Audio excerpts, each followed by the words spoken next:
ñunu nee na ñoo bokk réew mi ñunu nee na ñoo bokk Koungheul ñunu nee na wuute manta ñàkk na waaye suñu waxtaanee juboo wuute manta ñàkk na waaye suñu waxtaanee gis yoon seytaane dafa bari doole. campagne bi comme ni ko defee bi campagne bi démarré bi léegi fii ci département Koungheul di dalal ñi xam ne ñoom ñooy tête de liste di waxtaan ak ñoom seen campagne fu ñu toll ci mbir mi mais gën a yaatal tim ci programme bi xam ne moom lañ bëgg wax askan bi xam ne bu ñu gañee lii de commune wala département pour mën ko wësal tey nag ñi dalal kenn ko xam ne nekkul ñuy présenté ci Koungheul muy Mayacine Camara xam naa dañ koy bàyyi rek mu defal ñuy bref présentation ci moom ak liste bi xam ne moom lañ ko dénk fii ci département Koungheul pour ñi xam ne ñu ngi déglu mën a xam kan mooy gan gi tey fii ci xibaar boobu. waaw merci beaucoup merci tey di ngeen ma ñëwal fii di ma laaj ci mbiru élection yi maa ngi tudd Mayacine Camara di candidat Benno Bokk Yaakaar fii ci commune Koungheul depuis 2009 2014 aussi yàlla dimbale ñu ba ñu renouveler sans problème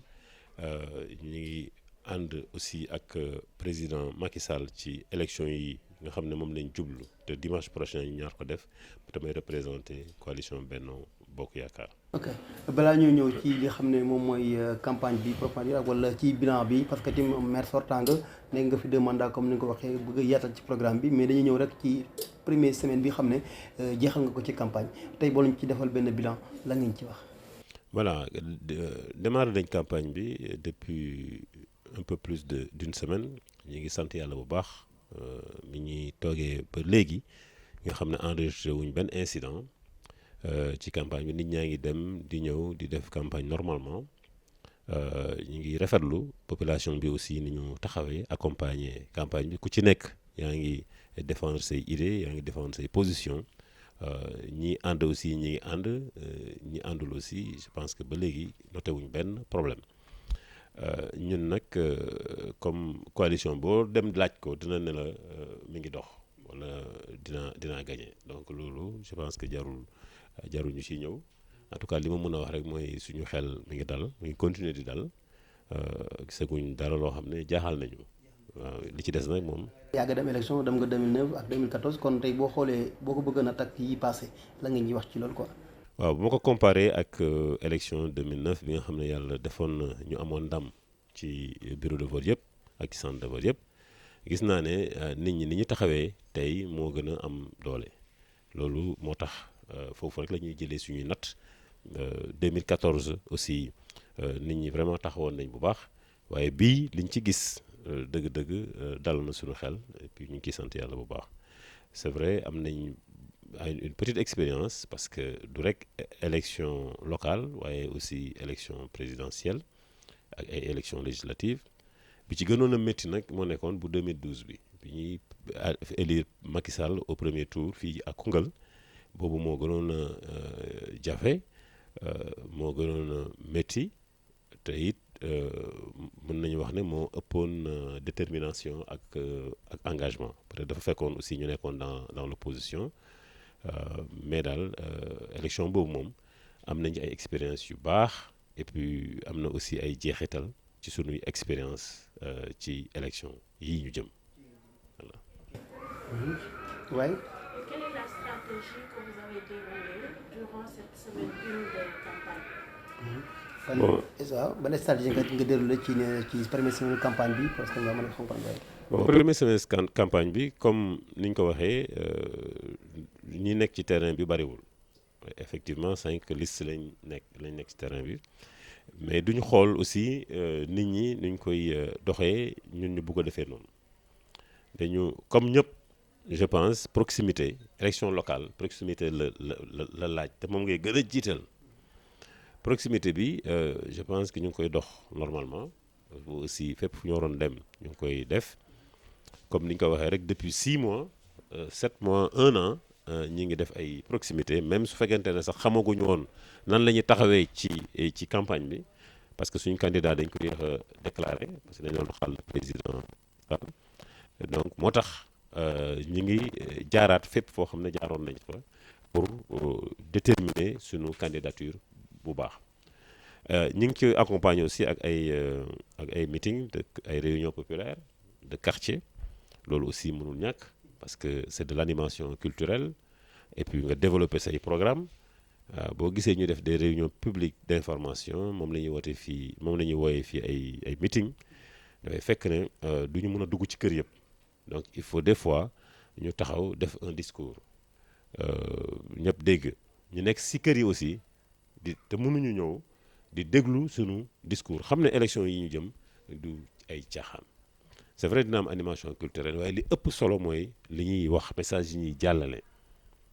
te loolu réunion yooyu mu ngi ñuy arrangé dëgg donc ñu ngi def proximité plus réunion publique d'information yooyu di sant bu baax nag élément coalition bi yëpp nga xam ne ñi ngi jàpp principalement tête de file lu ma koy mën a wax yi nga xam ne c'est des personnalités politiques comme ñu ràññee ci bu baax le président Assane Diop boo xam ne aussi mi ngi ci réunion publique d'information yi mais aussi mi ngi ci proximité yi oui ñu ràññee ci aussi l'honorable député Fanta Sall nga xam ne moom it vraiment mi ngi def liggéey bu mucc ayib am na yu bari yoo xam ne sax bu ñëwul woon je pense que dina xaw a dëgër suñu côté ba tax na tey jii maa ngi koy féliciter aussi di ko encourager ci liggéey bu rafet boobu muy def te mu am njëriñ bu baax ci coalition bi ni muy avancer. Le ministre Abdou Mboub aussi conseiller Abdou Mboub aussi il est là moom it détermination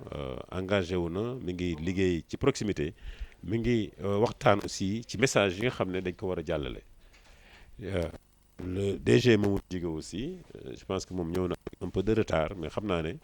à partir d'aujourd'hui moom it dina dugg en plein pied dans la campagne électorale et yaakaar nañ ne daal moom DG Mamadou Diégué Abdou Mboub Assane Diop ak Fanta Sall évidemment ñun bu ñu àndee ak man dinañ mën a def une campagne facile très facile d'ailleurs pour que la coalition Benno Bokk Yaakaar remporte élection yi rentre largement dans la commune pour que au moins mën a basculer facilement aussi le département. yaa ngi wax léegi si biir wax que ne am na benn objectif bi moom mooy li ngeen di wax mooy message yi ngeen di dérouler koo xam ne yow tey da ngay utaat maire sortant nga est-ce que da ngay am benn bilan booy wax lu nit ñi xool ne am lu des la war a àggali ou pas nan nga ban message ngay délivrer. bon message yi d'abord bu ci njëkk mooy bilan bi parce que bilan bi boo ko déroulé wul nit ñi mën nañ fa jaar yàq te xamuñu tey jii ñi candidats yi nga xam ne dañoo jàkkaarloo xamuñ lan mooy mairie amuñ benn expérience ci mairie donc ñoom dañuy véhiculer un faux discours boo xam ne mën na nax population yi te seen discours souvent dañ koy adossé ci benn bilan négatif boo xam ne ñun def nañ ko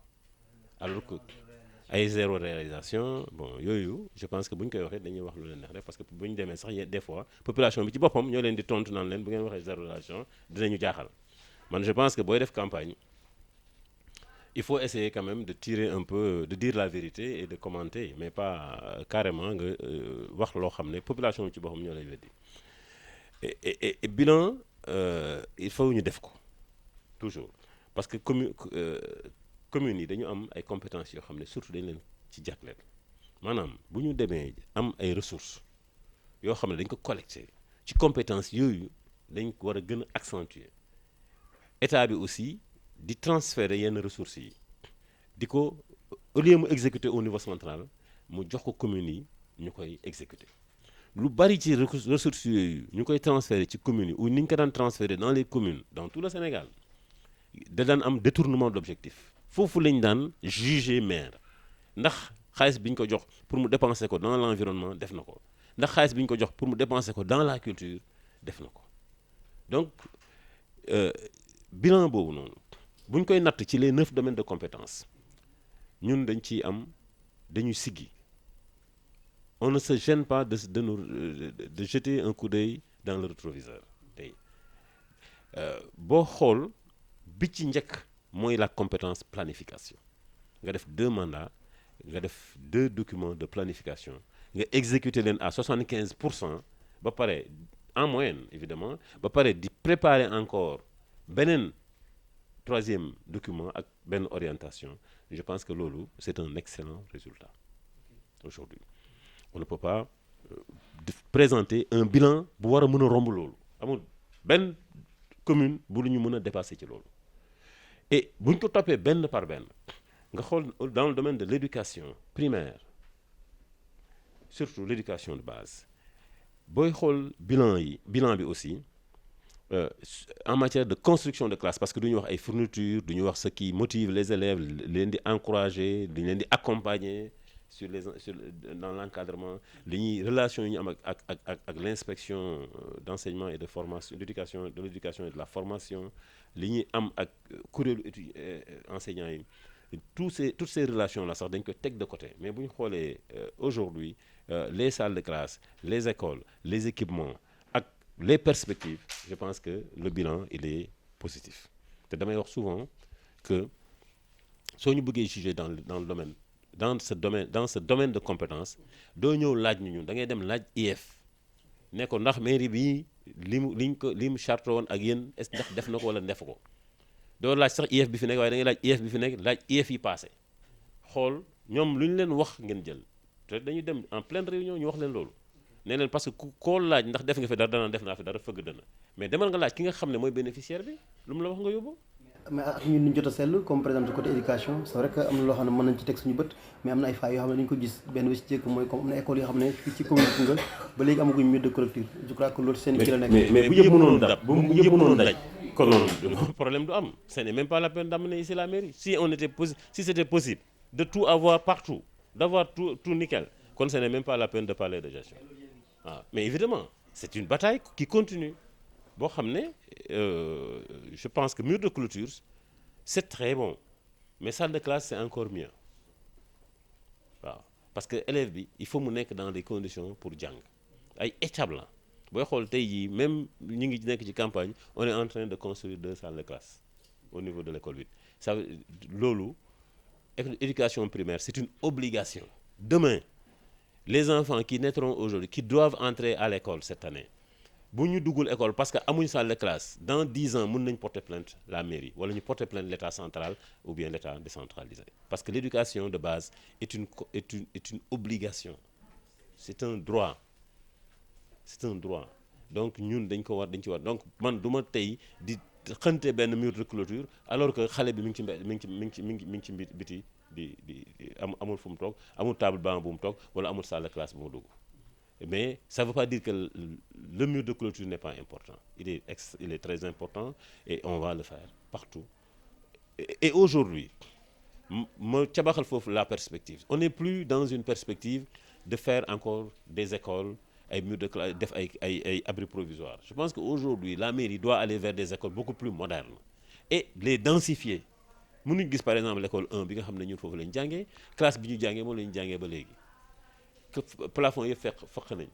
il faut que la mairie maintenant commence à travailler sur la modernisation de ces écoles di ko def ay école R+1 di fa def ay jardin di ko def un cadre de vie boo xam ne l'élève aura envie de venir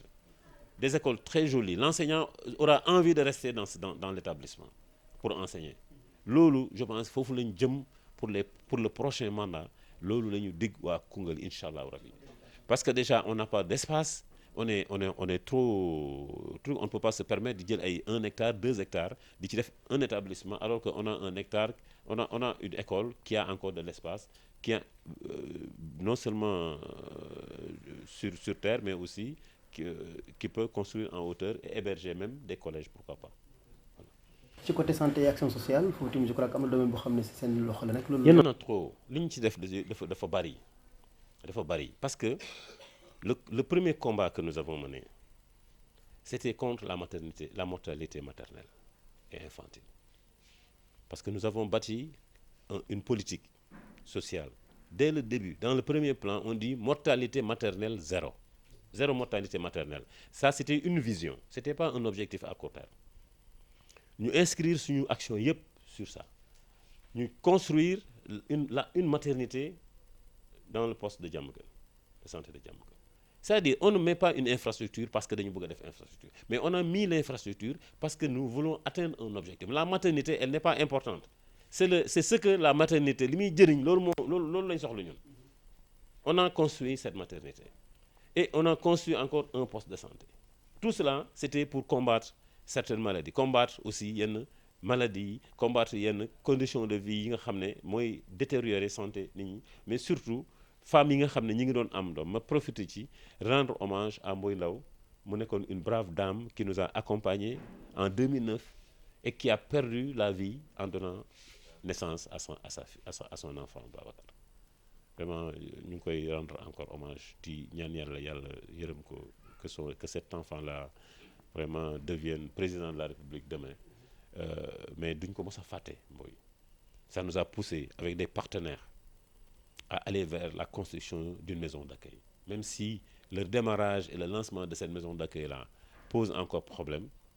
mais je pense pertinemment que c'est une infrastructure pertinente aujourd'hui pour combattre la mortalité maternelle. Bon, donc, mais je ne vais pas évoquer évidemment tout ce que nous avons fait en matière d'accès aux soins pour accompagner le centre de santé. Parce que le centre de santé, même si nous avons fait totalement, mais ci commune bi la nekk te population yi lay jëriñ. Donc on a accompagné le comité de santé, les évacuations comme ni ko Kaaw di waxee, la gratuité des évacuations à Kaffrine, ça rapporte énormément. Ñun on pense que dans la santé, le fonctionnement en carburant, en salaire, ce ne sont pas des dépenses de fonctionnement, mais c'était des dépenses de fonctionnement à allure d'investissement. Parce que loolu moo mën encadrer la santé des gens, la santé des populations, la santé des enfants. ci côté FA bi fooy tim am na ay kii yu noté yoo xam ne population bi ñu ngi koy wax gisuñu ko mooy dotation médicaments yi des fois ci poste yi des fois dañuy toog 1 an 2 ans duñ ko gis ba ñi xam ne ñoom ñoo roor wala santé di ko laajte te loolu tim problème. Dotation yi amul problème am na à un moment donné il y a eu un incident qui a fait que il y a 2 dotations qui se sont succédées mu am retard mais c'était pas de la faute de la mairie. Je ne veux pas évoquer évidemment peut-être les gens que cela concerne xam nañ, mais la mairie a bel et bien fait le mandat, elle a exécuté. Maintenant ni ñu def ba yegsiwul, ça aussi c'est un autre problème. Topp nañ ko ba aujourd'hui même retard boobu mu amoon dafa répercuté wu tey ci yi nga xam ne dañ exécuté nañ ko en 2021. Évidemment il y a aussi la Covid qui a joué un rôle négatif dans l'exécution de ces dépenses. Loolu moo tax mu am ce bruit. Mais boo xoolee de 2009 à 2021, à part ces 2 années, il n'y a pas eu pratiquement de difficultés. Et nous espérons que ces problèmes ont été résolus et que de manière définitive et que prochainement, je pense que non seulement il y aura la régularité, mais il y aura aussi une certaine amélioration. dafa am des actions yoo xam ne visibles te on en fait énormément. Par exemple dans le domaine de la culture, les gens ils n'évoquent pas que la culture dafa bokk ci domaine de compétence et que c'est aussi important que l'eau et l'électricité. C'est aussi important que l'éducation de base. C'est aussi important que la santé. Et ñun bi ñu ñëwee loolu dañ ko jox priorité. On a dit non, encore c'est pas la peine ça de dire, il y a beaucoup de communes, de localités qui ont fait des journées culturelles et qui mettent ça dans leur bilan. Mais ñun dañ ne on a eu un agenda culturel communal et qu'on a respecté. Parce que non, le problème c'est le respect de l'agenda culturel. Il faut faire des journées culturelles tous les 2 ans. Ñun ñu ñëw def 10 ans def 5 journées culturelles. Mais lan nga ñu mën a waxati léegi dans ce domaine-là? Sinon, bon, maintenant on va l'élargir. Xaaral ma ñëw infrastructure liñ ciy mën a wax. Je pense que d'abord Koungheul est une ville commerciale, est une ville à allure tertiaire. Tertiaire bu ngeen ko déggee mooy tout ce qui n'est pas activité agricole, activité primaire, et tout ce qui n'est pas activité secondaire, maanaam activité industrielle de transformation, day nekk activité tertiaire, donc les activités de service. Donc le commerce dafa bokk ci activité de service. Et Koungheul foofu la toll, la ville. ba ma ñëwee te suñu xarit waa Ida Mouride ñoom Ndaw Samb mën nañ xool lan mooy booster la production agricole ci à Ida Mouride mais ñun tey jii ni ñuy def pour commercialiser tiga-tiga bi wala pour commercialiser gerte googu produire ne ko loolu la ñu war a ñun. Donc le commerce dafa am solo dafa am importance ci Koungheul nekk une ville carrefour mais qu'est-ce que nous n'avons pas fait pour booster ce commerce-là? D'abord, avec des ressources, nous avons construit le marché de Fontenay-sous-Bois, qui est à Santhie, qui n'a pas encore démarré au vrai sens du terme, parce que effectivement, aujourd'hui, il y a eu des difficultés, parce que c'était un peu difficile avec les commerçants, et les stratégies Yinjakon Andi, jusqu'à présent, ça n'a pas marché. Mais du point de vue infrastructure, je pense qu'il est déjà nickel. Et du point de vue aussi, cohérence politique. Et je suis presque sûr que d'ici à l'année prochaine, on va commencer à relancer ce marché-là sur le marché sur la partie gros.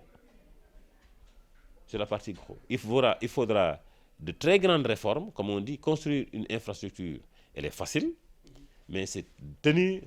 mettre en œuvre une réforme moins difficile. Donc je pense qu'on a construit l'infrastructure, il faut qu'on mette l'accent davantage pour amener des réformes qui vont booster encore ce marché-là. Mais ce marché-là, on ne va pas le booster parce que c'est un marché. Il faut qu'on lui donne une allure de marché sous-régional. Il faut qu'on lui donne une allure de marché de gros. Il faut qu'on lui mette en cohérence avec toute cette production agricole-là qui se fait, qui est réalisé dans l'interland du département. Évidemment, en rapport avec la plateforme commerciale, en rapport avec les magasins de stockage, en rapport avec, évidemment, le marché central, en rapport aussi avec les principaux acteurs, opérateurs économiques, commerçants, transformateurs, je pense qu'on a déjà pris toutes les dispositions pour que ce marché-là puisse jouer enfin son véritable rôle de marché sous-régional. Bon, on ne s'est pas arrêté là-bas. Il y a eu, mais il y a eu plein de choses que nous avons, plein d'infrastructures qui ont été réalisées au niveau du marché central. Voilà. Et ça aussi, je pense que non. Je pense que ce n'est pas la peine de détailler. Réhabiliter les halls, faire le marché de poissons, enfin, cantine etc. Qui ça va continuer, là aussi tous les budgets sont là, la construction, les marchés vont être lancés pour que la façade complètement puisse être reconstruite carrément avec de très belles cantines comme il fait. Si nous parlons de aménagement là, on va faire de sorte que Koungheul va refléter une très belle ville. On a suñu jéego yi fofu dafa dem ba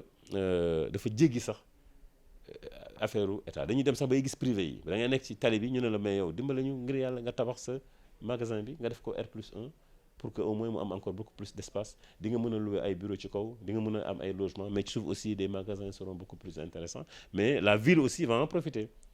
ba ci profiter remercier ci vraiment sunu papa Djibi Diallo nga xam ne déjà bi ñu discuter ak moom automatiquement il a engagé les travaux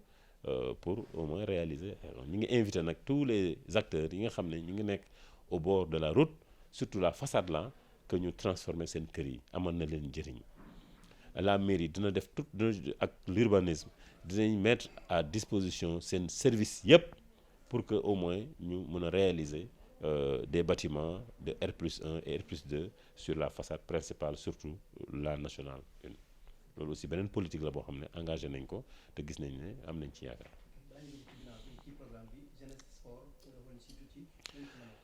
Jeunesse sport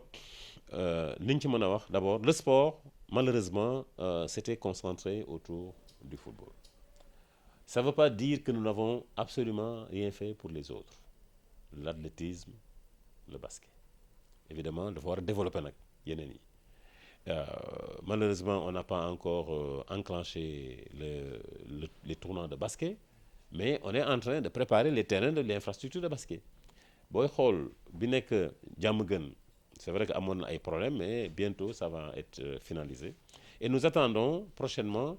la mise en service du terrain de basket bi nekk biir stade.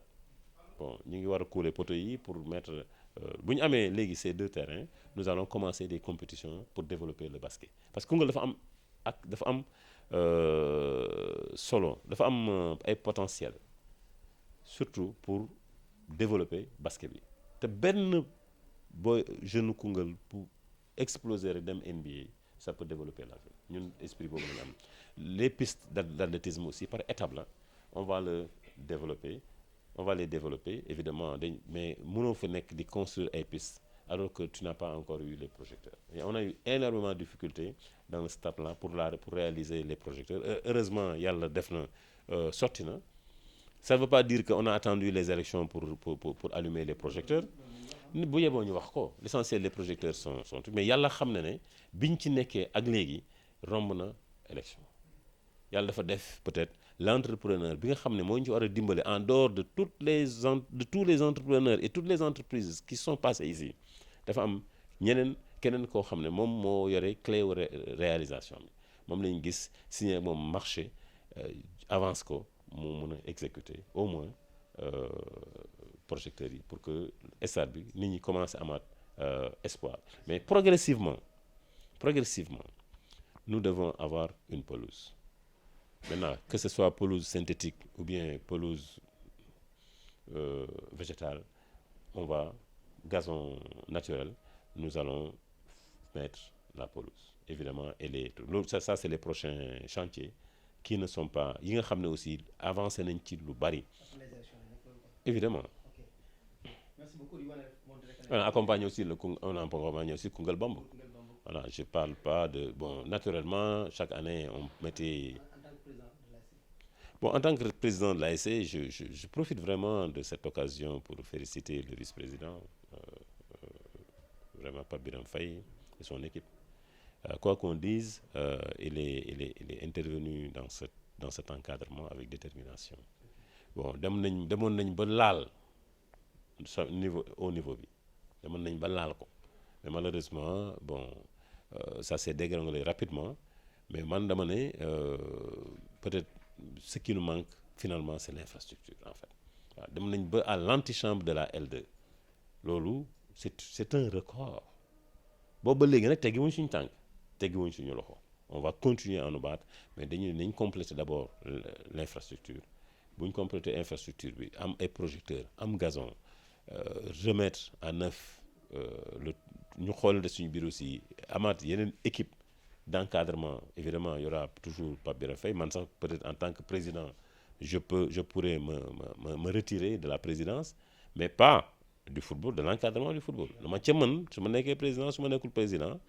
la ma ca mën ak la ma ca daan def dama koy continuer di ko def parce que mon amour et mon attachement pour Koungheul c'est pas lié à la station de mairie voilà bu ma jaawale nag ak yeneen nit ñi nga xam ne moom loolu rek mën a intéressé waaw. Je crois que des fois nañu koy bàyyi mu dugal ay questions parce que war na am loo xam ne war na ko wax le maire bi nga xam ne tey moo nekk le candidat de Benno Bokk Yaakaar fii ci commune Koungheul kon ma sœur mën naa la bàyyi fekk am nga des questions pour le maire Yacine. Merci monsieur le maire. Vous venez de nous dresser le bilan à la tête de la mairie. Vous briguez là un troisième mandat. Au-delà de ce bilan, pourquoi les habitants de Koungheul devraient voter pour vous pour un troisième mandat, devraient encore porter leur choix sur vous? Quels seront, une fois élus à la tête de la mairie réélus, quels sont les projets prioritaires? Quels seront les domaines sur lesquels vous allez porter votre priorité d'intervention? Merci beaucoup pour cette question. Mais pourquoi les gens doivent voter pour moi?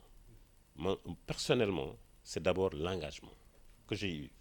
Et je défie quiconque sur cet engagement-là. Parce que l'engagement pour Koungheul, c'est depuis le bas âge. Toi, je pense qu'il y a eu beaucoup de témoins ici. Étant étudiant, bien avant, étant élève, bien avant, l'engagement a été toujours permanent.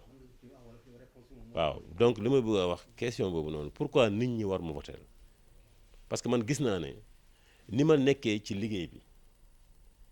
am na ñu ko ci nekkee de waaye ñi ko ci nekk ñi mel noonu bariwul bi ma juddoo ba tey bi may xamaleku ba tey dama nekk ci mbiru Koungheul politique boolewuma ak dëkk bi te loolu am naa ci ay seede ba tax na biñ ci politique bi dabee liñ ci def avant ñuy politique moo ñu fekk si ci politique bi moo tax ñu fal ñu te loolu tamit changé wul dara ci suñu doxalin suñu diggante Koungheul ça veut dire que rapport yi ñu am ak action yi nga xam ne ñu ngi koy def jëmale ko ci ndaw yi jëmale ko ci jigéen ñi jëmale ko ci Koungheul bu dee politique dañ koy def bu dul politique dañ koy def kon bu ñu amee engagement boobu tant que mi ngi nekk ci ñun dañuy demander duñ ci am benn ragal pour wax nit ñi woteel parce que loolu defuñu ko pour definu naafeq defuñu ko pour suñu bopp suñu diggante ak yàlla moo tax ñu koy def suñu diggante ak suñu askan moo tax ñu koy def te jàpp naa ne ku ma fekk ci yoon boobu man dinaa la ci duma waaye duma mooy dinaa la ci maa la ci man voilà maa la ci man parce que mënuma comprendre may nekk xale di am bourse di jël bourse yooyu di ko jënd ay mayo di ko andi mënuma nekk xale di encadrer ay jeunes ay cours de vacances di leen di jàppale mënuma d'accord di nekk xale di encadrer di dem di inscrire ay élèves comme ni ko Feugueux Ndiaye doon defee di inscrire ay élèves di dem di leen yóbbu primaire ñu dem di jàngi di ñëw leen jëndal ay fourniture loolu ma dëkk ci te amul benn gistal moo taxoon ñu koy def te amul benn leneen luñ ci doon séentu lu may xale yooyu tekki loolu lañ dem bennal ko ba mu fekk ba mairie bi fekk ñu ci te mairie bi ci la ñuy bàyyi kon nag ñun bu ñu amee lu mel ni mairie nga xam ne ñu ngi ko daan def bi dara nekkulee dara ñu dem ba mairie bi ñëw ñu am yeneen jumtuwaay yoo xam ne mën nañ ci gën a dimbale askan wi ñun dañ ciy gën a dañ leen di gën a ñaax pour ñu jàppaat ci te kat li may wax toujours mooy que ne bu ñu demee ba yàlla def nekkatuñ tamit maire lii ñu def dañ koy continuer di ko def kon duñ nangu benn samba boy ñëw di bundu di xëccoog ñun lii ñu koy seetaan te niñ koy xëccoo mooy jël xaalis dem wax nit ñi lu nekkul kon ñun moo tax il faut ñu dugg ci campagne comme ñoom wax nit ñi réalité wax nit ñi dëgg fu ma dem danaa wax ne ragaluma taxaw si jàkka wala taxaw si juma di campagne parce que su ma diggante ak yàlla laay wax ak askan wi li ma gëm laay wax ak askan wi te li may def it yàlla moo tax ma koy def ak ngir yàlla pour askan wi am ci njëriñ donc amuñ dara luñ ciy nëbb amul dara luñ ciy ragal yàlla nag moo ñu dimbale tamit ñu dem ba suñu gis-gis boobu yoon boobu ñu topp moo ñu boole tey ak président Macky Sall yoon boobu noonu ñu topp moo ñu boole ak président Macky Sall ça veut dire que loolu li may wax noonu dafa am solo ça veut dire que yoon boobu bu ñu ko toppuloon tey duñ ànd ak président Macky Sall peut-être dina nekk président waaye ñun duñ nekk élément au parti au pouvoir wala dinañ nekk élément parti au pouvoir waaye wala duñu tànn sax fii pour ñun représenter ko fii ci fii à Koungheul moom tamit bu ñu amuloon yaakaar ci moom konoon tamit duñ ko topp ba tey mu ñuy samp fii te moom it xam na loolu ne yaakaar boobu ñu am te ñu am ci ay firnde yu leer ne yaakaar boobu noonu moom mi ngi ciy góorgóorlu kéemtalaay kattanam moo tax ñu jàpp ko ñun tamit.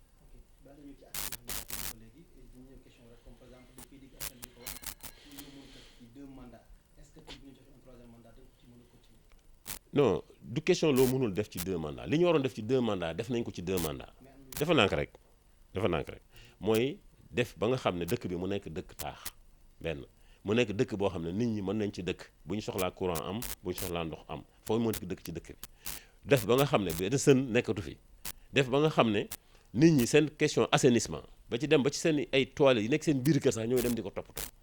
def ba nga xam ne njàng mi tegu ci yoon def ba nga xam ne santé bi tegu ci yoon loolu besoin yooyu tegu na ba pare dëkk bi day dox keneen ku fi mënti ñëw aussi day continuer di dox dëkk bi dafa war a changer nag léegi li nga xam ne nag léegi nekkuloon ñun suñu objectif nekkuloon suñu priorité ci ñaari mandat yi yeneen priorité yu bees la ñu andi loolu nit ñi war a xam yeneen yu bees la ñu war a xam donc affaire bi niveau la question de niveau la yeneen yu bees la ñu andi dëkk bi léegi dañ ko war a wëlbati mu nekk benn ville boo xam ne dafay nekk jumtukaay sous-régional dafay nekk ville boo xam ne dafa war a feeñ ci biir Afrique occidentale dafa war a feeñ ci CEDEAO feeñ ci UEMOA ndax rôle bi muy joué ci économie boobu une ville hub logistique ville logistique ville sous-régionale à dimension sous-régionale surtout,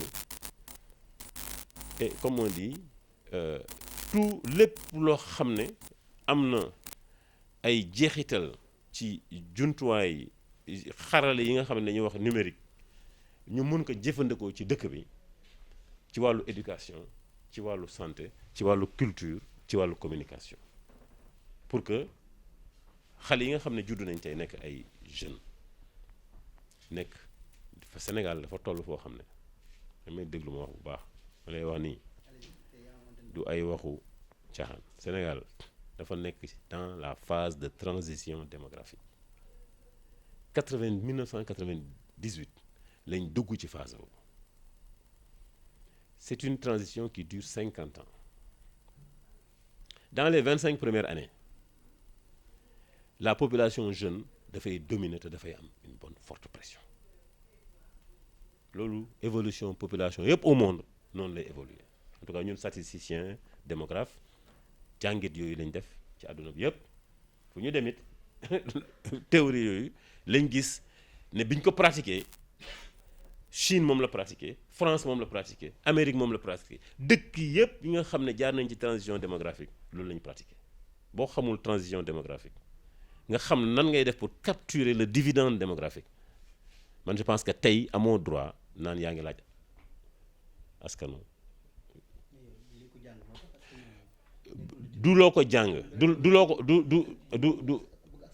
du loo ko jàng mais dafa war nekk base du programme su fekkee ne yow amoo programme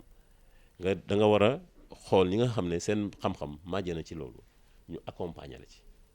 pour nga am ay programmes yoo xam ne di nga xam na nga mën a jëlee en compte la prise en charge des besoins des jeunes. Bon ñu ngi sant bu baax aussi ministre Fatoumata Néné Tall nga xam ne accordé nañu maison de la citoyenneté et de la jeunesse identifié nañu fi mu war a nekk envoyé nañ bañ accordé ko. Donc je pense après les élections aussi dina bokk ci maison de la citoyenneté et de la jeunesse yi njëkk a départ mais bëgg nañu aussi bu ñu demee ba réaliser ko dina bokk suñu programme ñun ñu fexe ba bu Koungheul bi mu nekk une référence dans le Sénégal dans la région d'abord mais aussi dans tout le Sénégal voilà. Donc du encore une fois ma bamtu ko tëj foofu du ay li nga mënuloon def ci ñaari mandat yi c'est pas troisième mandat bi ngay def. Premier mandat bi ñu def c'était un mandat de bataille jot nañ ci réaliser nag mais xeex nañ ci ñafe nañ ci parce qu'on était dans l'opposition bi ñuy ñëw aussi di ànd ak le pouvoir du transhumance moo ñu fa yóbbu combat boobu ñu doon mëne pour Koungheul moom lañ ko ne di ko mëne ba mu boole ñu ak Macky Sall loolu moo ñu fa daaj ba léegi donc ñu traversé 2014 2021 bi ak moom ñu gis ci suñu bopp bu baax. Loolu lépp luñ ci gis dafa war a renforcer wu après ci mandat bi di ñëw comme ça ñun tamit dinañ am beneen possibilité mooy andi yeneen priorité nga xam ne am nañ le chemin de fer am nañ la route nationale suñu pour que ñu am cette ville logistique là dafay yomb parce que les deux transports logistiques yi nga xam ne moo ci gën a am solo ñu jaar na Koungheul et emploi des jeunes du suñu compétence bu ñu transférer mais mën nañ créer donc cette ville logistique qui va générer encore beaucoup d'emplois.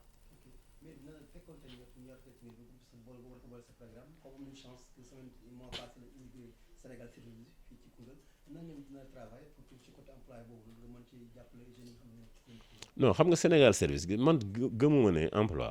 surtout état bi ngay ñëw rek ubbi benn bureau dugal ci xale yi. Très bien c'est-à-dire il faut nga former les jeunes waaye ñëw sa bureau ñu dénk la benn structure état nga dem recruter waa Koungheul yi nga ne créer nga emploi man je pense que sonal nga état la sonal nga aussi ñu ngi ko jox la vraie création d'emploi mooy d'abord nga renforcer les capacités nga créer les opportunités d'emploi opportunités soo former jeunes yi créer les opportunités mais dafay daje. Formation bi gis nañ ci buntu bi effectivement Sénégal service avec tout ce qui centre de formation bi ñëw nga xam ne dañ ko war a dérouler de manière aussi exceptionnelle ba nga xam ne du bokk ak yeneen centre de formation yi bu ñu paree ci loolu mais formation dafa war a adossé wu ci benn besoin boobu noonu ville logistique bi moo koy andi mais ville logistique bi sax mën wax leen ma fan la jógee c'est dans la cohérence de la politique départementale bi nga xam ne Assane Diop lal na ko mooy le Prodesc parce que Prodesc du dara lu may nan la ñuy def ba 8 communes yi nga xam ne war nañ Koungheul nan la ñuy def ba booster production boobu noonu benn exemple bu ndaw rek laa ciy joxe mooy par exemple dans le Prodesc di nga dem di nga fekk benn projet bu ñuy wax génération pour mu régénérer les semences pour mu régénérer les semences R0 R1 ba nga xam ne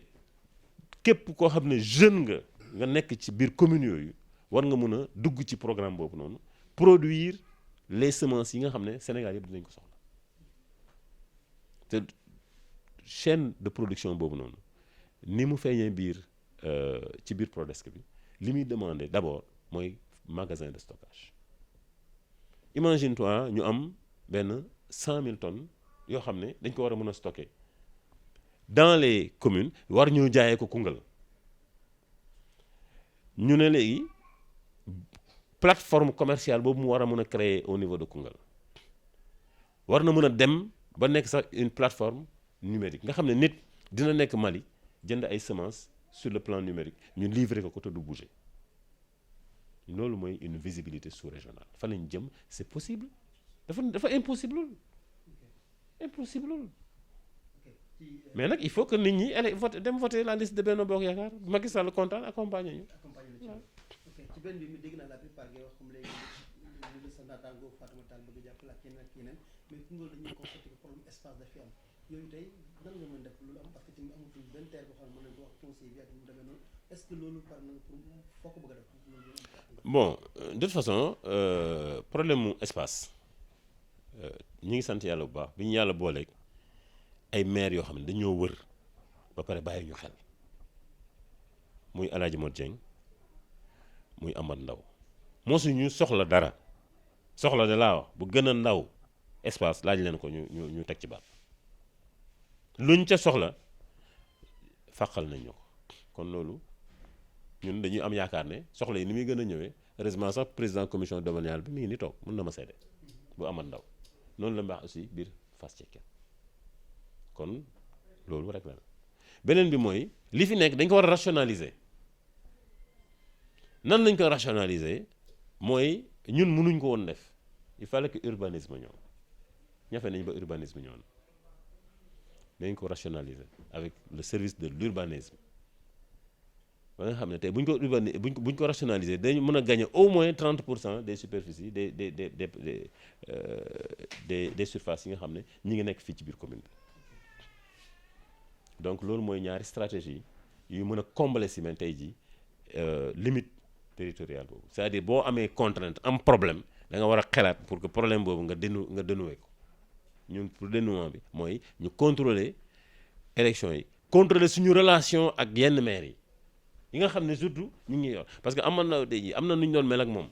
ni yaay su ma bàyyi Amad Ndaw am na nu ñu doon mel ak moom tey jii pour ñu am fa dara day jafe c'est la même chose aussi ci ak waaye l'honorable député au conseil conseil économique et social donc yooyu yëpp dafa bokk tey ci ay apport yoo xam ne doo ci teg bët waaye ay xeetu njëriñ la kan moo ñu ne par exemple beneen waaye bu fi ñëwoon dina am relation yooyu ak Amad Ndaw wala dina am relation yooyu ak Modou Dieng da nga xam ñun lan lañ daj pour que relation yi ñu am ak Modou Dieng ak yi ñu am ak Amad Ndaw mu neex lañ ca daj effort yooyu ñu def ca mais c'est à comptabiliser. relation yi nga am ak Koungheul de Lambda bi am terrain juste ko pour problème foncier je crois que loolu lay mën a wax ñu tig pour am loolu dalal seen xel parce que am na ñoo xam tey nee nañ mer nañ Mayacine parce que tey seen terrain dañ ko cax-caxatee wala nag leneen. terrain ku ci am terrain ñu nga am ci problème wala nga am ci lu la naxari man d'accord naa nga teg ko ci ndoddu maire bi même bu fekkente ne sax maire bi yoonam nekku ci parce que lu tax ñu d'accord waroon nañ mën a jël ay jumtukaay pour que Diaguilé ak Abdou Ndaw bu ñu am problème ci benn terrain man awma terrain sama mbokk bu am terrain it yëguma ko wala feneen la ko jaarale waaye du ci man Aziz bu amee terrain wala Abdou Sarr sama jàppalaat bu jëndee terrain yoo xam nga ci dara bi mu amee ba construire la soo nga xam ne am na fi daal kon terrain joxuma ko sama mbokk joxuma ko sama bopp te képp ku ñëw sukk fii sama kanam am problème ci terrain bu ma ko déggee waslu naa ci ax lu mat bon am na aussi ay këyit yoo xam ne enquête yu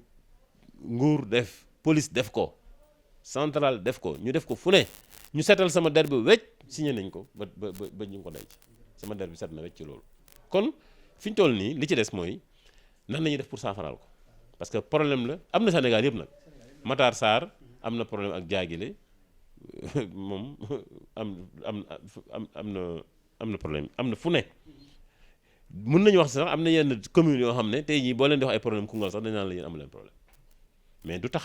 dañ ko war a régler bi ci njëkk mooy dakkal sax-saaxee bi man li ma mënoon def naa ko porter plainte au niveau du tribunal contre X ñu commencé mener enquête ma samp beneen commission par arrêté boo xam ne ñëpp ku dégg ñi ci nekk sa xel dina dal parce que Alioune Camara ñëpp xamee nañ ko ni mel kenn mënu ko fi jiñ dara ci Koungheul fii bi mu juddoo ba tey te mu ngi bëgg a yàgg Cheikh Omar Sall moom it même chose je défie quiconque kenn mënu ko jam dara Cheikh Omar Sall kenn ñi nga ca biir commission sunu doyen aussi Omar Sall mu nekk ku xarañ ci affaire cartographie liggéey Madiaw moom it ñëpp xam nañ ne dafa jub ba dof donc yooyu xeetu nit ñooñu ñu dajale ci commission ba tax na ba affaire yi dal léegi urbanisme ñëw na mi ngi ko commencé di def liggéey day wuti li ci des mooy mu drone bi ñëw cartographie waat lépp rangé waat ubbi yenn yoon yi ci yenn quartier yi am problème bu paree moom ci boppam mooy tirer plan yi ñu signé ko boobaa ku ci am kër yaa xam ndax jàmm gën dë nga nekk wala ci ginnaaw kër baax ja foo mën di nga nekk fii ci Koungheul sa kër boobu noonu dañ fexe nga am bàyyi boobu boo demee yóbbu ko ci banque bi sax dañ la jox xaalis nga dem liggéey waaye ñëw rek fàq rek dëkk nga xam ne amul benn titre amul benn truc loolu ay risque la nga def ci sa ay njaboot loolu ay risque la loolu mooy xeex bu njëkk bi te loolu je pense que mooy nekk la première action boo xam ne dañ koy mëne d'ailleurs déroulé wu nañ ko ba pare chef de service baa ngi fii mi ngi liggéey guddi ak bëccëg pour que loolu réglé beneen solution bi ñu ci andi mooy waxtaan nañ ak ministère des finances accordé nañu ubbi trésor fii bu ubbee trésor dañuy fexe domaine bi ñëw tamit bu domaine bi ñëwee boobaa Koungheul day nekk une ville boo xam ne day structuré parce que trésor lu mu ñuy andil ñaari mbir la bu njëkk bi d'abord c'est au niveau central économie Koungheul xaalisu Koungheul dina des Koungheul pour fay waa Koungheul donc l'argent va tourner à Koungheul et va être recyclé à Koungheul c'est très important foofu boobu mooy deuxième bi parce que tey jii bi ñu ñafee ba ñu ubbil ñu poste de dédouanement de Maka Gueye je pense que El Hadj Mor Dieng moo ko njëkk a dugal sama xel ma dox ko ak doyen ak le DG des douanes Omar Diallo mu ubbil ñu poste de dédouanement à Koungheul à Maka Gueye mais petit dédouanement yi la fa def bi ma ko laajee mu ne ma tant que amu leen trésor mënu ma leen defal les grands dédouanements moo tax ñu xar suñu tànk tubéy pour Koungheul am trésor ñu ngi fexe conventionné benn kër fii doomi suñu papa Aji Seck bi bu yàlla defee bañ conventionné ko weer bi ci topp trésor dina ubbi bu ubbee dañu am dédouanement du grand commerce frontalier te loolu day tax l'axe Koungheul Gambie Koungheul Farafenni Koungheul Kontowur yooyu day gën a dox day gën a jax buñ ci yokkee nag tey jii ba yoon bi ñu gën ko defar comme ni ko ministère des transports pare ñuulal ko def ko bitume mais je pense que Koungheul restera ouvert sur le sud sur la Gambie sur la Casamance sur le Kolda et loolu ak buñ ko boolee aussi axe bi nga xam ne dafa jëm Lour ak Rivo boobu je veux dire que boobaa dañu nekk suñu véritable ville carrefour dafay ñëw liñ cey yokk rek mooy peut-être ñun infrastructure de stockage de commerce yi nga xam ne dinañ ko def parce que plateforme la boo xam ne dafay après tourner boo jëlee sa marchandise Gambie war nga ko mën a ñëw andi Koungheul mu teg ko ci train bi mu dem Mali. ok je crois que question yi am na solo sama naataango mu ngi nekk ci beneen mbir mais ñun liñ ci mën a yokk rek maintenant ci question yi mujj yi parce que temps bi xoj nañu mu ngi waaj a jeex ganu campagne la dalal benn candidat waxtaan ak moom ci bilan am comme fekkee maire sortant la dem ci programme bi ak yeneen question politique mooy que ne cette année ci dañu gis lu bees ci élection yi mu ngi ñëw ci tuuti rek gis nañ ñu bëri ñu ngi wax ne ci biir benn bokk yaakaar lañ nekk te yow yaa porté liste benn bokk yaakaar bi démb rek ñu ko laaj benn natango nee na ñoom sax en réalité ñoom ñooy benn bokk yaakaar parce que foofu la ñëpp nekk fii ay quelques gens rek ñoo fa nekk loolu ci tontu. man dama xamul d'abord ñan ngay wax dëgg xaw ma ñan yaa Nafoore ñan la ñuy wax ne Benno Bokk Yaakaar man li ma xam mooy man maa yor Benno Bokk Yaakaar maa ngi liggéey ak parti Omar Sarr maa ngi liggéey ak réew mi maa ngi liggéey ak AFP maa ngi liggéey ak PS dégg nga baax li ma lay wax nii moom amul luñ ci laam-laame dem naa sax ba am na yeneen parti yoo xam ne sax ñi ngi fi ay yi nga xam ne ay Aïssata Tall Sall ak parti Balde beeg bon je peux pas prononcer les noms parce que ça peut oser l'avenir bon c'est le slogan ak UVS je pense que parti Balde bi ak yeneen et en dehors de ça mënoo wax ne tey jii Mamadou Djigo mi ngi fi Assane Diop mi ngi fi Socé Diop mi ngi fi Fanta Sall mi ngi fi man maa ngi fi keneen ku ma gis nga ne da nga nekk ci beneen parti peut-être bon am na ñoo xam ne ñu ngi Nafoore c'est vrai bon suñu mag vraiment maa ngi profiter aussi di ko nuyu di ko féliciter mais gëj nañ ko gis sur le plan politique mu ñëw di actif ici à Koungheul mais ñu ngi koy ñaanal moom it vraiment yàlla sàng ko sutura ci élection yi ñu jëm mais duñ jàpp ne Benno Bokk Yaakaar foofu la nekk beneen liste bi ñu fi am PS la avec notre jeune frère la Samba Aliba mënul PS la c'est une partie du PS une partie oui mais beneen parti PS mi ngi fi beneen parti PS mi ngi fi donc ñun PS bi ñuy déposé dañuy wax ne PS dañuy day ànd ak moom beneen parti PS bi avec nous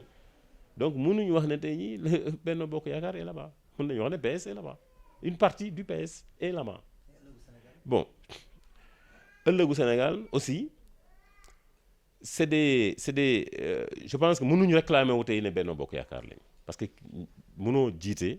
ne da nga bokk Benno Bokk Yaakaar wala da nga nekk APR sax la ñuy réclamer wu man je mënoo réclamer APR joxe benn affaire ba pare ngeen nekkoo ci. nee na ñoom bokkuñu ak idée ki nga xam ne moom lañ ci bëgg a tegaat quoi. waaw non kon bokkuñu ak idée ak Macky Sall dañuy wax loolu c'est aussi simple que ça man 2009 bi ma ñëwee mënoon naa wax ne PDS la mais bokkuma ak idée ak Macky ak Birane Dème mais dañuy jàkkaarloo ak PDS amuñ benn problème ak Birane Dème c'était PDS notre problème kon fii c'est Macky Sall le problème c'est pas moi j'ai pas demandé à Macky Sall de me poser ici man mosuma ko wax maag moom ñooy bokk conseil des ministres mosuma ubbi sama gémmiñ ne ko def ma Koungheul d'ailleurs c'est le vendredi bi mujj ci dépôt yi pour ñu identifier ci laa soog a mën a jot sama mandat ci laa soog a ñemee wax ne may candidat Benno Bokk Yaakaar kon kay man lu ñu ma wax tooñ ma c'est-à-dire il faut que les gens aussi ñeme li ñuy def bañ a nax nit ñi si tu te défies booy défier da ngay défier mais à chaque fois bon je n'ai rien contre les gens hein, mais je vois une instabilité tey nga bleu suba nga jaune ginnaaw suba nga vert bu yaayaa génnee fële nga ànd ak moom bu boo gisul la nga bàyyi ko Ablaye Sow ñëw nga ne ko truc boo gisul la nga jëm ko bàyyi bu mayee seen ne nii nga ne ko bismillah mais loolu bon moi je comprends pas excuse-moi c'est de l'incohérence totale te man kenn mënu ma jam incohérence kenn bi ma commencé politique ba léegi amul kenn ku ma mën a jam incohérence âge yi ba léegi su ma li may wax ak li ma doon tenir ci langage moom laay wax ba léegi ci kanamu président Macky Sall moom ci la ñu àndee voilà. ok je crois que ñu ngi si njeexatal émission bi lan la nga loo xam ne tey laajuma ko nga jàkkaarloo ak les Koungheulais bëgg leen ko àggee ci émission bi ci lu gàtt loolu ñuy wax. non d'abord di féliciter toute la population vraiment engouement bi ak engagement bi comme ni ma waxee ci début bi sunu xel dal na man ak ñi ma àndal muy Fanta Sall Assane Diop Mamadou Djigo Abdou Mboub ak toute l'équipe am nañ sax ñoo xam ne ma félicité waale suñu frère petit jeune frère Abdou Ndaw nga xam ne Italie la jógee kenn joxu ko benn dërëm moo jël xaalisam dagg biyam ñëw loué otoom tegu ci affaire bi di liggéey kenn joxu ko dara tous mais pour Koungheul buggu Koungheul moo tax mu ñëw taxaw ak ñeneen ñii jógee ci waa diaspora bi parce que ku xam Koungheul xam ne am nañ équipe bu mag ci diaspora moom mi sax bokk ci ñu ko xam nga ku xam Abdou Ndaw xam ne du dugg ci caaxaan bu fekkoon ne tey jii dafa sentir benn moom faay ci sama li may wax sama kàddu yii nii konoon fii doo ko fi gis mu toog donc dama koy remercier ci loolu tamit gis dëgg gi ñëw jàpp ci te man sax d'ailleurs bëgguma sax ku may jàppale loo xam ne du dëgg ay da nga ñëw dama la jox xaalis pour nga ñëw jàppale ma ça moom je le fais pas suñu relation su ma la mënee jox xaalis c'est pour que nga dem defi sa problème nga dem defi lu la neex mais jàpp bi fii ci Benno Bokk Yaakaar bii ànd ak Mayacine sa gëm ak sa dëgg rek moo la fi mën a bàyyi te ñi may nekk fii yëpp ànd ak man mën nañ ko seede c'est pas la même chose donc féliciter population bi féliciter ñi ma àndal nag surtout nekk ci liggéey bi gën ma ko bëgg nag damay tëdd fii ay temps di noppalu di nelaw ñoom ñu nekk ci terrain bi di ko jaayante te bon mënoon na leen ci bañ a fekk wala ñu ñëw di la laaj xaalis boo xam ne yow sax peut-être amoo loolu mënoon na leen ci bañ a fekk donc di leen jox rendez-vous nag pour non il faut ma yëkkati kii waaw léegi da ngay waxaale kay mais dama ko wax parce que dañoo noté barki démb ay violence yu am fait à Lour suñu natango suñuy confrères ba sax su may cadreur ñoom mu dal leen à Lour Escale des militants de Ablaye Ka dañ koy tudd carrément ñu attaqué ay cadreurs yoo xam ne liggéey moo leen yóbbu woon tas xibaar moo leen yóbbu woon comme ni ñu ñëwee kër Mayacine Camara lañ demee woon foofu ñu attaqué leen bañ entré leen urgence loolu lan nga ci wax en tant que membre Benno Bokk Yaakaar. bon li may ci wax d'abord en tant que membre Benno Bokk Yaakaar nekk aussi responsable ci département bi nekk secrétaire d'État en charge du réseau ferroviaire di liggéey ci wetu président Macky Sall mooy président Macky Sall santul kenn muy agressé ay journaliste man tamit santuma may agressé te tamit fu ñu fekk ay journalistes yu ñuy agressé surtout que ki ñu agressé dama ko xam mu nekk xale bu yaru bu jàpp boppam li mu fi nekk di liggéey yëpp man sax du ma ko gis day ñëw rek taxaw filmer rek dem yoonam du laaj dara du wax dara lu may dimbale ñu la fi nekkee kon acte boobu dañ koy condamner jusqu'à la dernière énergie te di ñaan Ablaye Ka di mu nekk suñu xarit ñu koy ñaanal mu gagné te dañ def suñ kéemtalaay kattan pour mu gagné moom ak équipe am parce que xam nañ ne aussi ñoom ñoo fi nekkal président Macky Sall mais dañ koy ñaan dama koy ñaan mu def une lettre d'excuse même su fekkente ne sax am na yeneen yu ñu comprendre ci ginnaaw waaye attaquer journaliste dafa rafetul de te man Mayacine Camara mënu ma ci ànd mënu ma ci d'accord Ablaye Ka nag sama xarit la dañ ko dimbale te xam naa ne sax dina gagné incha allahu rabbi kon nag boo xamee ne di nga gagné yenn yi sax jaru nga ci bu ñu fi jógee dinañ jéem a waxtaan ak moom pour que au moins ñu am une lettre d'excuse ngeen jàpp ne mais excuse yooyu man maa koy njëkk a présenter au nom de la coalition Benno Bokk Yaakaar dans le département au nom de Socé Diop mais surtout au nom du président de la République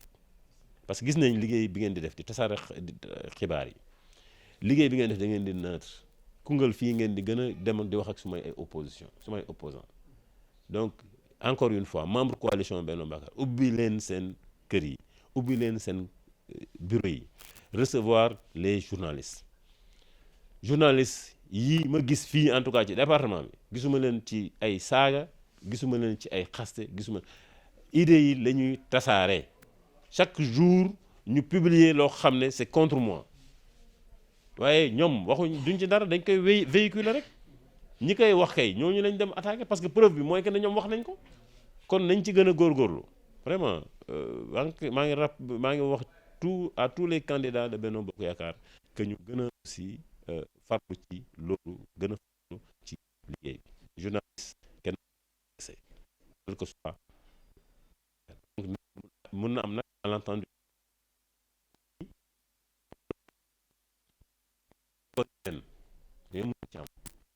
mun na am yëgu ko te yëpp ci ndoddu Ablaye Ka lay tegu moo tax Ablaye Ka naa ko su ma fi jógee naa ko même su fekkente ne yëgul tinul même su fekkente ne sax ñi ko def am nañ seen i argument ak seen i lépp na bind lettre pour excuser wu wala bu woo le responsable de xibaaru Bambey muy yow mu excuser wu ci nitam yooyu lu ñu def su fekkente ne aussi nitam yooyu ñoo ko def waaw. ok lan ñu wax ci lii. li may wax mooy inviter tous les Koungheullois bulletin bi xàmmee nañ ko yàgg na fi 2012 ba léegi yàlla mu ngi ñuy suturaal ak bulletin bi de kon na ngeen ko daan defee 2012 ci Macky 2012 ba ngeen voté ko massivement aussi dans le département même Koungheul dans commune su fekkee ne on avait gagné largement El Hadj Mohamed Dieng moo remporté woon élection yooyu waaye élection yooyu xam nañ ne voté ngeen massivement ñu def ko 2014 gagné commune bi gagné commune département bi maa ngi leen di woo bu baax ngeen defee ko nu ko raw ci bii parce que dafa am solo élection yi ñu def ko 2019 présidentielles yi président Macky ñu élire ko aussi à 58% dañu bëgg de la même manière wala nu ko raw ngeen def voté bulletin bi ci commune Koungheul voté ko ci commune yëpp mais voté ko aussi ci département bi pour Adjaratou Socé Diop buñ koy def dañ koy def d'abord pour seeni maire waaye da ngeen koy def pour seen commune waaye da ngeen koy def aussi pour le président Macky Sall bi nga xam ne du tàyyi ci gunge askan yi nga xam ne dañoo néew doole comme ñi nekk ci département Koungheul am na PUDC mu ngi koy def mi ngi xàll yoon yi mi ngi génnee forage yi mi ngi andi courant bi te kanam la jëm ku gis tey ji ku waxoon tey sama mbokk waa Touba Lampour yi ne tey di ngeen am courant tey di ngeen am ay lampe yuy tàkk foofu ci jamono yi duñ ko gëm te ni mu demee foofu lay demee fu ne lay dem yaatu fa daf ne électrification universelle accès à l'eau département bi Adjaratou Socé Diop bu ngeen ko voté dina leen jàppale seen maire yi ñëpp dañ leen accompagner pour que seen i problème ndox seen problème courant seen problème dëkkuwaay même seen problème li nga xam ne da ngeen koy liggéey muy mbay mi xam ngeen ne Macky Sall moo siy jàmbaar kon góorgóorlu leen ngeen jàpp ci bulletin bi ngeen voté ko massivement Benno Bokk Yaakaar gagné dimanche bii di ñëw ñu feetu ko Macky Sall kontaan Sénégal jëm kanam ñu jublu ci liggéey bi ñu ngi ci ñu ngi ci dañuy gagné incha allah rabi ñu ngi ci woon te ñu ngi ci te ci la ñuy continuer. merci beaucoup monsieur le maire Mayacine Camara le maire sortant nekk candidat Benno Bokk Yaakaar di gërëm suñu conseil bu observateur ñëw fekk waxtaan bi ñëw bokk ci questions yi am ay questions yu am solo yu mu génn sax je crois que askan bi dañ si mën a jëriñu nii lay demee rek ci gënu campagne bi chaque semaine jour bu nekk ñu am benn gan goo xam ne dañ ko dal tey ki ñu daloon nekkul ku ñuy présenté ci Koungheul comme ni ma ko waxee rendez-vous ci beneen jour ak beneen gan fii ci biir kër gi di xibaar Bambey jërë ngeen jëf. merci.